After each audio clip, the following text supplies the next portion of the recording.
What's up, everyone? Welcome back to another episode. This is episode 4, and tonight we are cooking tri-tip. Yes, it's a very big staple in our household, and I would probably say a staple in most Californians' household at least once a week.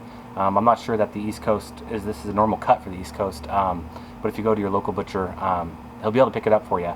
So I was going to get an untrimmed tri-tip, but I went to Winco, and their untrimmed tri-tips looked funky. So I went to my local butcher, I picked up one. This is going to require a little bit of trimming, so let's get to it. And not much, we're going to leave a little bit of fat on there just because we are going to reverse sear this tri-tip on the Weber. I normally reverse tri-tip on my, let me get out of the way, my Green Mountain grill, and then I usually crank that up and then sear at the end with like a cast iron or something like that. So typically with meat, you sear the outside and you seal in all the juices, and then you let it come into temperature. The theory behind this is you slow cook it, 275, 225, wherever you want to cook it, and then you sear the outside. That way it's cooking from the middle out. I've never done that actually on my small little Weber grill. I wanted to try it today just because I think most people have small gas grills at home. So I'm going to try to just have one burner going and have no burner going on the other side, trying to create just a cold zone and hot zone. It's gonna be a little tough with a small cooker, but I think, I don't know, I think it's gonna work out. So let's trim a little bit of this guy up. So, oh, you don't have a fold out cool little paring knife or a chef knife? Weird, get one. Anyways, all this kind of stuff here is just gonna just eat up, burn. It's not gonna render out. So I just wanna cut that off. That's okay. But then you got all this little silver skin. And I'm not gonna take too much time with it just because this is a family cookout. It's, you know, it's a Friday night. I'm gonna get as much off as I can. But again, this isn't gonna render out. It's not gonna taste very good. Silver skin's really, really chewy. And yeah, especially on brisket. If you guys ever have a brisket, make sure you get that all off because it does not sit well. I also think that smoke doesn't penetrate through it. So get that off a little bit. It's also a million degrees out here, so I'm trying to work quick because I don't want this to get too warm too fast. You do want to let this come up to room temperature, but obviously we need to be inside of a room for it to come up to room temperature. We don't need to be outside in the armpit of hell of Northern California. So this is what would be considered the fat cap side. Normally there'd be a big layer of fat cap, maybe about a 1/4 inch. If I was smoking this on my Green Mountain grill, I would probably leave most of that on because that's going to help render out, also help protect the tri-tip a little bit from the heat coming up from the bottom. But for this, I'm going to actually get rid of some of this chunky fat. You want a decently sharp knife for this. It'll come off. Anything straggling like that, I don't want it to burn. And save this stuff. You want to save this for making sausages or rendering out any of this fat for grease later on. So let's just finish this guy up. Be careful not to get too much meat taken off. You paid a decent price for this, so I think I paid, this is 2 pounds, and I paid just under $21. If you were to buy a 3-pound untrimmed tri-tip, which you'd take about a pound of fat off, you'd pay probably about 15 bucks at my local store. So you do save some money if you want to take some time. That, I don't know. I think this looks pretty good. So I'm pretty simple when it comes to rub. Tri-tip has unbelievably good beef flavor. Not quite as good as like brisket or beef ribs or anything like that, but still very, very strong beef flavor. So I'm just going to use a little bit of salt, pepper, and garlic powder. And this is, 2 pounds of meat, so it can take a lot of salt and a lot of seasoning. So do not be afraid to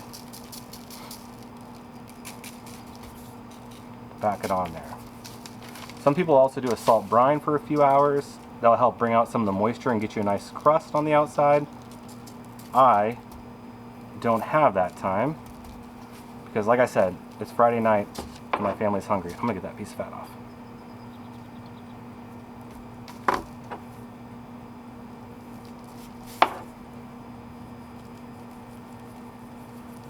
And I typically go heavier on pepper than most people, so just season to your liking.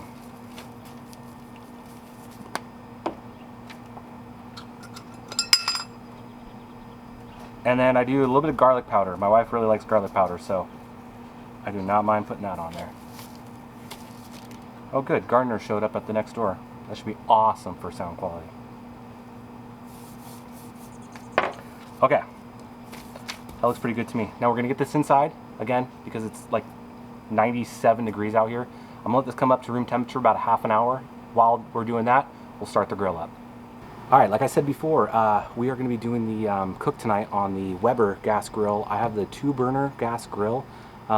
It's gonna be fun, it's gonna be interesting. It's gonna be tough to create a true hot and cold zone like you would with like a 3-burner or a much larger gas grill or a charcoal grill or especially a smoker. But we're all about trying new things down here. So if I were to use this normally on a tri-tip, I would just cook it hot and fast like a steak, which is totally possible, and it tastes super good. But I'm gonna see if we can't get the same flavor out of this grill with the help of some wood chips and a smoke box as I could with smoking it off my Green Mountain grill and then throwing it on here. That process takes typically longer. I think even at 275 with a 2-pound tri-tip, it should only take about 30 minutes. In the Weber grill, it does take much longer in my pellet grill. So I'm gonna try these Jack Daniel's wood chips. I don't really know anything about them, but they smell exactly like Jack Daniel's, which is awesome. I hope they taste good. What you're gonna wanna do with these though is you're gonna wanna throw them in a pot of water for about 30 minutes. I'm just gonna throw them in there while the tri-tip is coming up to the temp and while this is coming up to the temp, and then hopefully they'll be ready. Hopefully they'll smolder and they'll smoke inside the, in this smoke box I got for like $8 on Amazon. You can also use tin foil and pop a whole bunch of holes in it. I've done that before with old gas grills, but this is so cheap. I wanted to pick it up and try it out. All right, it's been about 20 minutes and this grill's up to temp. I have it at 275. I'll keep it around there between 275-ish. And let's throw this on the grill, eh?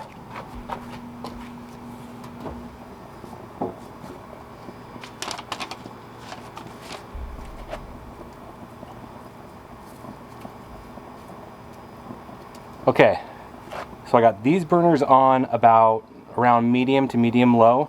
This is totally off. You didn't hear any sizzle, which is good. And smoke box is back there at the hottest point of my grill. I can't see any smoke yet, however, I'm smelling that Jack Daniel's, which is real nice. So let's get back to it. I'm gonna give it about 15 minutes before I flip it. Again, I don't want it to cook on one side too much on the other, so let's check back in 15 minutes. And the gardeners just started the weed whacker. Perfect. It's not a million degrees out here. All right, there's a saying that goes around, and that's if you're looking, you ain't cooking. And that is very much true on any style of barbecue cook-on, whether it be a smoker, a propane grill, a charcoal. If you're opening up that lid, you're letting all that heat out, you're letting that smoke out, you're letting everything just out and letting that cook time increase. So we're gonna leave that gas grill shut, like I said, for 15 minutes. I think that'll be a good halfway point. But in the meantime, we're gonna make a sauce to go over the tri-tip. Now, I'm a firm believer that good barbecue will never need sauce, especially barbecue sauce or A1 or any other garbage like that. However, tonight we're gonna make a red wine sauce. We really like it on our steaks. Plus, if you're cooking for a loved one, a spouse, first date, whatever the case may be, this might put you over the edge a little bit for the cooking night. So, pretty simple to do. Start with preheating a saucepan, cast iron pan, whatever you have. And then we're going to start with a little bit of onion. You can use yellow onion, you can use shallot, you can use red onion. Actually, shallot's really popular, but it's just a pain in the ass to cut. So, let's get this diced up. I'm only going to do half of it, we're not making a huge portion. So, oh, you don't have a fold-out chef's knife? Weird. I just picked these up. How fucking dope are these? I'm stoked on them. Anyways, let's cut this in half. So, you're gonna cut right in half. Get this guy out of the way. Actually, I like this piece better. It's a little bit smaller. And then everyone knows how to dice up an onion, right? Cut off the ends. Take off the gross part. Which gross part? Your cooking table. And then I like julienne style in my red wine sauce. So Got nice big long cuts, and makes it gross. Makes it to be nice long pieces like that. You can cut in half if you like, but I like nice big long pieces to drape over the steak. So that is all done. All right, next just a little bit of garlic. And we are not going to use this whole entire piece of garlic because that is way too much for my liking. So I'm just going to cut it in half and save the half for a rainy day. When it comes time to throw it in the saucepan, we're just going to throw it in the good old... Other things you need is about a half cup of red wine and a half cup of beef broth. So that should be right about at temp, so let's get going. All right, yeah, this is totally at temp. So what we're gonna first do is get a little bit of olive oil on it. And then we're gonna first start with the onion.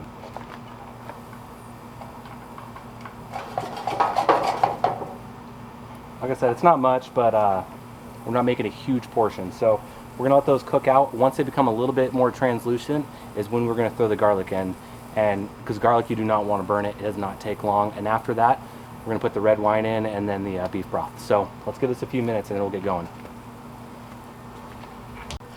Okay, see those are pretty much translucent. Now we're gonna throw the garlic in with the press. Just like...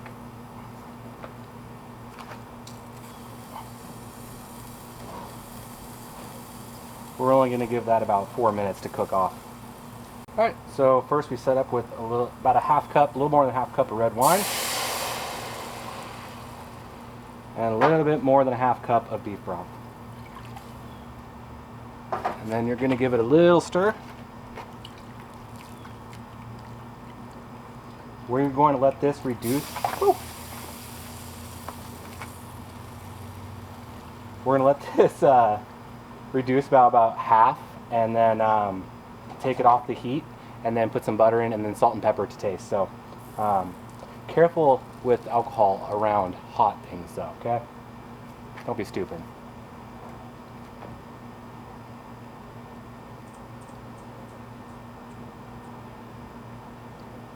Oh.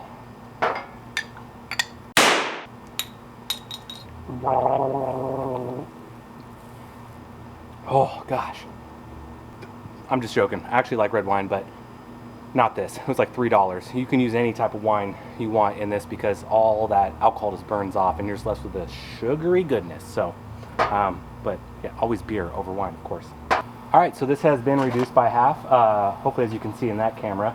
So what you're gonna do now is you're gonna throw in, I throw in a half a stick of butter as well as salt and pepper, just as taste. This shit, ow, mother. Again, be careful with hot alcohol. Anyways, whisk in some butter. I'm gonna pull this off the heat here. And that should thicken it up. All right, we're gonna continue to whisk this around until this becomes nice and pretty thick. And I'll, once this is done, I'll show you a little trick to let you know when it's done. That's if I don't burn my face off with hot alcohol again. All right. I got it to the consistency, the thickness, kind of the taste, everything I wanted. How I tell red sauce is done is if you take the back of your spoon, fold out chef spoon. Weird. You take the back of your spoon, kind of swirl it around a little bit, take your spoon, and you swipe your finger over it, and you can see a line go through it and nothing falls off in between. That means it's a great consistency. So I think our tri-tip's right about done. So let's go check the temp and then get eating. Okay, let's see where we're at right now. Let me get this in focus. And we are at a little above what I want. We're about 130. So let's get this pulled off and let's let it rest while we get this grill up to temp.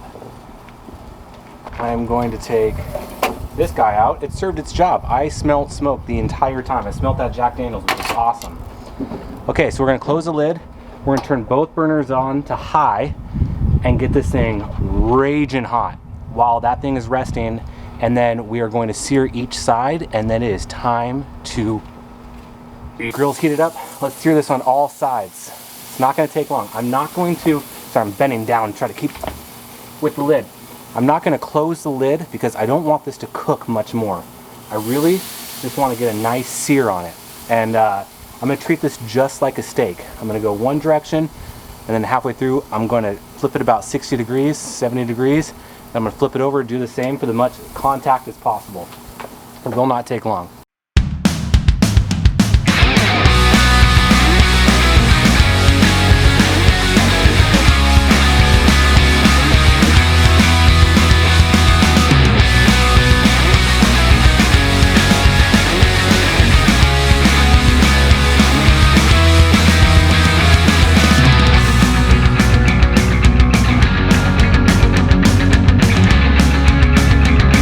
Okay, the steak has rested about 5-6 minutes because we did let it rest before we seared it. So this is the moment of truth. I either look like an idiot and ruin my family's dinner, or look like a genius.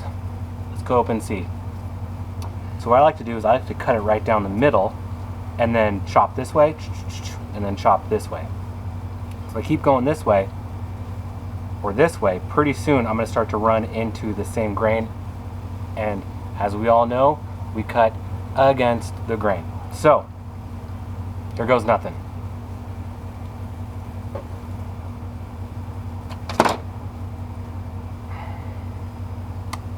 I nailed it. There we go. Let's get this sliced up and plated, and it is time to eat. Cut a little bit.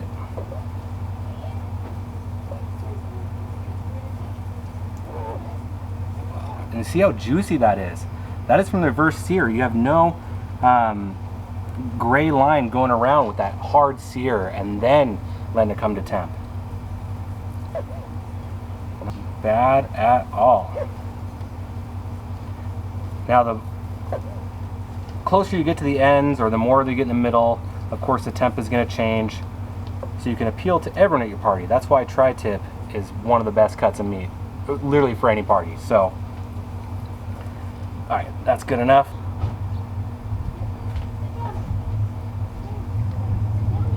Try to make it look, and then, okay, let's take a little bit of that sauce.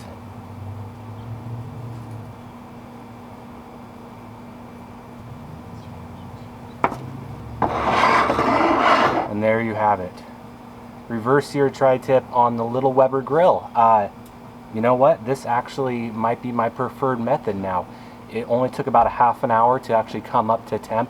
I let it get to about 128 degrees and went slightly over. And then we did 2 minutes seared per side on the tri-tip. Let it rest 5 or 6 minutes. And you have an entire meal. I haven't tasted this yet to see if that Jack Daniel's wood chips work. So let's give it a try real quick. All right. Oh, you don't have a fold-out knife and fork in your chef kit? Weird. Legit, pick these up. It's Mezza Master, and it's the Adam Glick Outdoor Adventures. This is not sponsored. My God, I wish it was sponsored, but let's give it a try. Oh, that is tender. Watch how easy that cuts. I know they're sharp knives, but dang.